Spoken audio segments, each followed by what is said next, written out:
iteka n'umunezero ntangere wo gusubira kubakengurukira no kubaha kaze mu makuru n'ibiganiro vyacu vya minsi yose mwumviriza kwimbonesha kure yacu kandi yanyu ya Burundi News TV. Turabakengurukiye cyane mwe mwese mutwumviriza muherereye irya nino ku migabane y'amakungu ya kure, abatwumviriza muherereye mu karere k'ibiyaga binini, eka namwe mutwumviriza muherereye irya nino ngaha mu gihugu cacu c'u Burundi. Turi kwigenekerezo rya 29 ruheshi umwaka wa 2024, tukaba tugarutse kugira tubashitse ko amakuru akomeye cyane avugwa irya nino ngaha mu gihugu cacu c'u Burundi. Turaza no gushikira kuyavugwa muri Republika Iharanira Intwaro Rusange ya Kongo, eka ndabakengurukire cyane mwe mwese mwahejeje gufyonda sabone.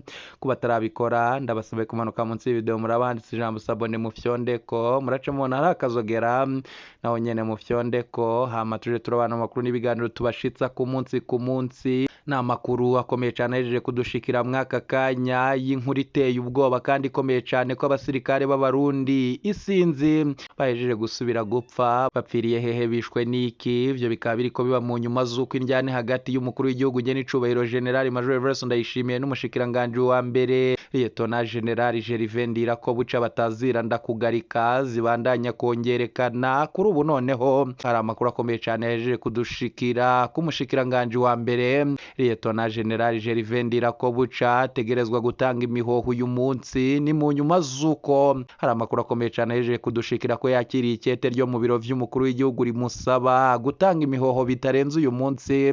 Umushikiranganje wa mbere aravuga iki kw'iryo kete? Umumenyesha makuru wacu yadukurikiraniye vyose turaza kubigushitsa ko nayo mu nyuma z'uko abasirikare b'u Burundi babandanya gupfa muri Republika Iharanira Intwaro Rusange ya Kongo, abandi bagatangaza ko bamerewe nabi cane. Umushikiranganje wo kwivuna abansi Tribert Mutabazi arahejeje gutangaza ibintu vyakuye umutima Barundi. Ivyo ni ibiki?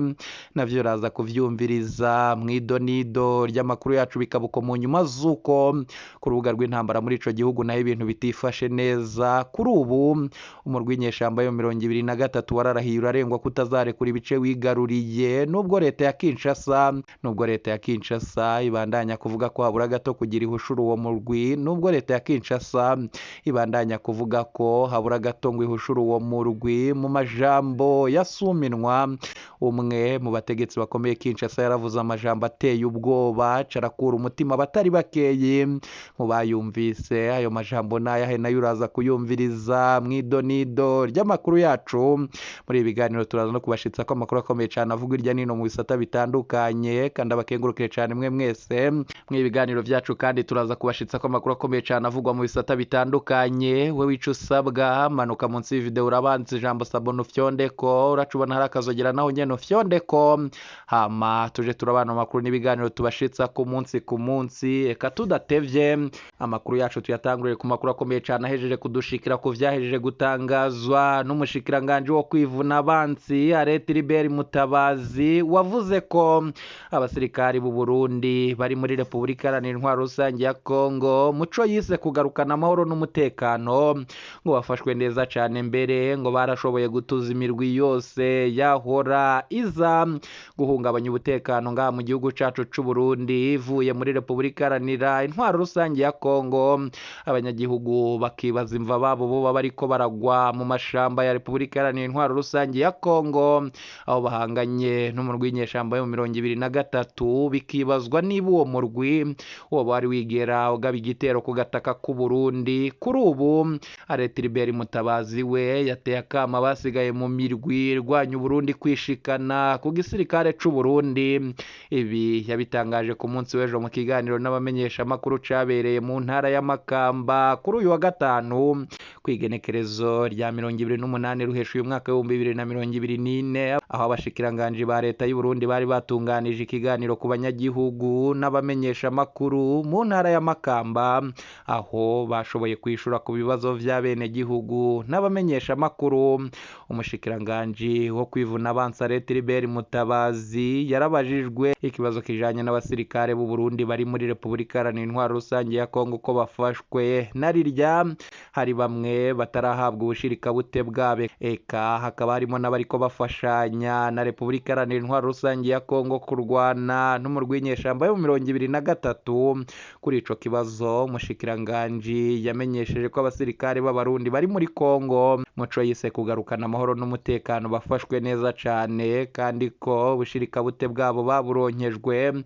Tribert Mutabazi yabandanije kandi mu majambo yiwe agira ati agashirikabute kagenewe abasirikare b'u Burundi bari muri Kongo barakaronse, nta kindi gihari. Ikindi nuko abasirikare b'u Burundi bafashwe neza cane, mbere murabona ko muri ino minsi bagenda bafise morale nyinshi cane, bakoze ibikorwa bikomeye aho bashoboye gutuza imirwi yose yahoriza mu Burundi guhungabanya umutekano ivuye muri Repubulika Iharanira Intwaro Rusange ya Kongo. Yabandanije kandi avuga ko leta y'u Burundi itera akama basigaye mw'iyo mirwi kwishikana ku gisirikare c'u Burundi. Naho umushikiranganji Tribert Mutabazi yavuze ku basirikare b'abarundi bari muri Repubulika Iharanira Intwaro Rusange ya Kongo ko bafashwe neza cane. Hari abasirikare b'abarundi bagaragara ku mirongo y'urugamba leta ya Kongo ihanganyemo n'umurwi w'inyeshamba yo 2023. Hari n'abaherutse kugaragara basaba leta y'u Burundi ko yoza kubakura mu menyo y'umuhari w'inyeshamba yo mu 2023 kuko bafashwe bugwati n'uwo muhari. Leta y'u Burundi yarabihakanye mu kuvuga ko abo basirikare ari abarwanyi b'umuhari Red Tabara. Ese koko vyoba ari vyo? Ese vyoba vyifashe gute? Ni kuzihemva atamumenyesha amakuru yabajije ku kibazo c'abana b'u Burundi bagwa mu mashamba ya Repubulika Iharanira Intwaro Rusange ya Kongo ku mirongo y'intambara batana mu mitwe n'umuhari wawe mu 2023. Ivyo kandi nta nkeka kumumenyesha amakuru yobibaza tararanga mu gihugu cacu c'u Burundi, bikabuko mu nyuma z'uko abasoda b'u Burundi batari munsi ya 23 vyahejeje kumenyekana ko baguye mw'isanganya ry'ibarabara, abashika kuri 30 nabo barakomereka. Ibi vyabereye mu gace ka Manyama muri komine Mabayi mu ntara ya Cibitoke mw'ijoro ryo kwigenekerezo rya 23 ruhesha umwaka w'2024. Mu nyuma z'uko ayo makuru yanyegejwe n'abategetsi ngaha mu gihugu cacu c'u Burundi, hari amakuru akomeye cane yadushikiye ko mu ntara ya Cibitoke muri komine Mabayi mu gace ka Manyama habereye isanganya rikomeye aho abasoda b'u Burundi bashika kuri 20 bahasize agatwe, nayo abashika kuri 30 barakomereka cane. Abakomeretse bakaba baciye bajanwa mu gisagara ca Bujumbura, ari naho ibitaro vya gisirikare biboneka. Abamenyesha amakuru bacu babandanya kugira amatohoza batahuye ko iryo sanganya ryabereye kwibarabara nimero 10 mu gace ka Manyama muri zone Buhoro ho muri komine Mabayi mu ntara ya Cibitoke nk'uko vyiganwa n'ababibonye. Ivyo umumenyesha amakuru wacu yabashije gushikaho nuko iyo modoka yari mu murongo muremure w'imodoka 10 z'igisoda icitembagara mw'ikorosi riteye ubwoba. Hari nk'isaha 5 z'ijoro nk'uko abasoda baganiriye n'umumenyesha amakuru wacu batashimye kwivuga amazina kumvo z'umutekano wabo. Bageze mu majambo yabo bati abasoda 8 baciye bacikana ubwo nyene, nayo abashika kuri 38 baciye bakomereka. Iyo modoka ikaba yari yuzuye abasoda. Ayo makuru nyene abandanya avuga ko iyo modoka yaruhukiye mu manga itembagara imetero zirenga 100 nk'uko bishikirizwa n'umusoda yarokotse muri iyo sanganya. Mu majambo yiwe yagize ati imodoka ntiyafata iferi neza kubera hari umumanuko muremure urimwo amakorosi menshi cane hatabona neza. Umushoferi imodoka yaramwankiye. Ayandi makuru kandi y'intwazangabo yaganiriye n'umumenyesha amakuru wacu avuga ko basize ubuzima mw'iyo sanganya bashobora kuba benshi bisunze amakuru bakuye mu bitaro vya Cibitoke. Yavuze ko hari abandi basirikare 15 baciye bacikana mu bari bakomeretse. Nyamiramabi izakoza amatohoza yerekana ko iryo sanganya ryatewe nuko iyo modoka yataye ibarabara kubera ko umushoferi atari asanzwe amenyereye ako karere, bikaba uko mu nyuma z'uko hari amakuru akomeye cyane adushikira ko ababuriye ababo muri iryo sanganya gushika ubu batarashikirizwa ibiziga byabo. Ese ibyo biziga by'abo basirikare kuki bidashirwa habona kugira ababuze ababo muri iryo sanganya babimenye? Amakuru akomeye cyane adushikira n'ayuko kuri abo basirikare babandanya gupfa mu Burundi bakitirirwa iryo sanganya. Bamwe mu banyagihugu ngo babona ko leta yo biri kwirangigeza amakuru ajanye n'abaguye muri iryo sanganya ngo kugira barya vyamenyekana ko bahejeje kwiyonkora ku butegetsi bakaba bashigikiye abashaka gutembagaza ubutegetsi. Hakaba hari amakuru akomeye cyane adushikira ko iryo sanganya rishobora kuba ryaratewe n'uko muri iyo modoka harimwo benshi byari byahejeje kumenyekana ko bari mu karwi gashigikiye itembagazwa ry'ubutegetsi. Kuri ubu abasirikare ngo barabandanya gupfa bakavyita ko baguye muri iryo sanganya. Bamwe mu bafise ababo mu gisirikare baratabaza. Ni amakuru akomeye cyane adushikira, bikaba uko mu nyuma z'uko zirya njyane ziri hagati y'umushikiranganji wa mbere Lieutenant General Gervais Ndirakobuca bataziranda kugarika n'umukuru w'igihugu nyene cubahiro General Major Everest Ndayishimiye zabandanije kongerekana mu nyuma z'uko haheze igihe kitari gitoyi havurwa injyane hagati mu bategetsi bakomeye ngaha mu gihugu cacu c'u Burundi.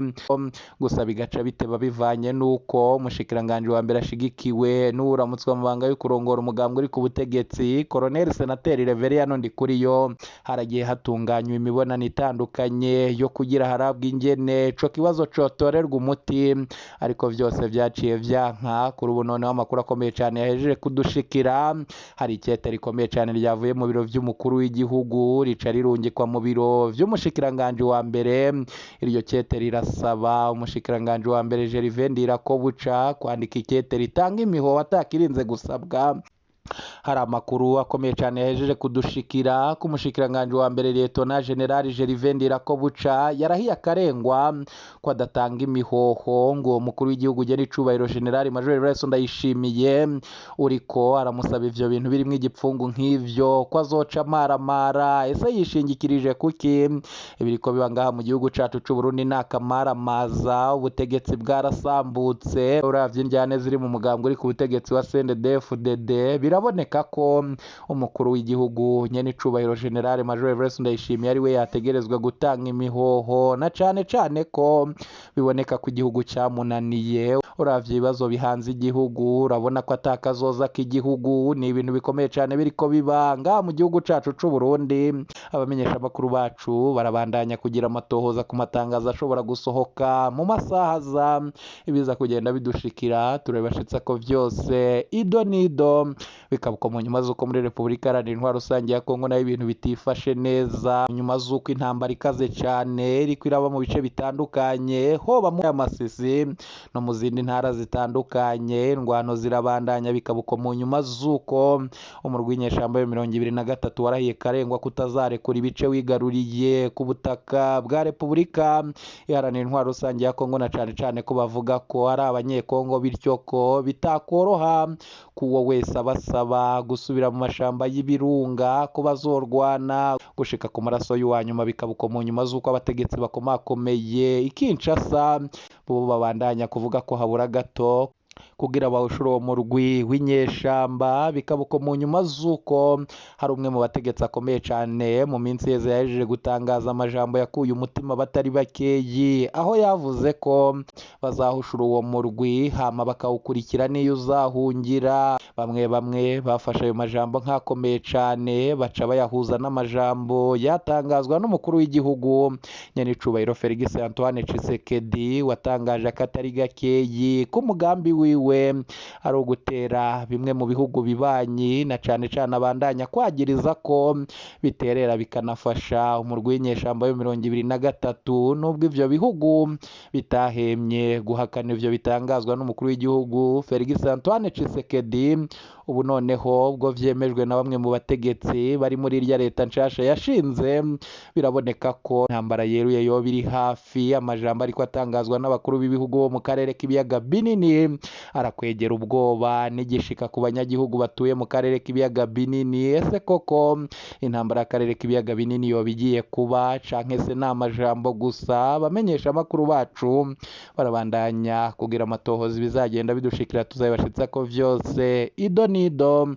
Eka mbakengurukire inshuti banywanyi twabanye ibiganiro vyo kwirigenekerezo rya 29 ruheshi. Mbakengurukire kandi mwe mwese mwajeje gufyonda sabone, kuba atarabikora ndabasabe kumanuka munsi y'iyi video murabanza ijambo sabone, murace mubona ari akazogera naho nyene mufyonde ko, hama tuje turabana makuru n'ibiganiro tubashitsa ku munsi. Nimuje kure, ibiganiro vyacu nakagaruka. Iyi ni Burundi News TV.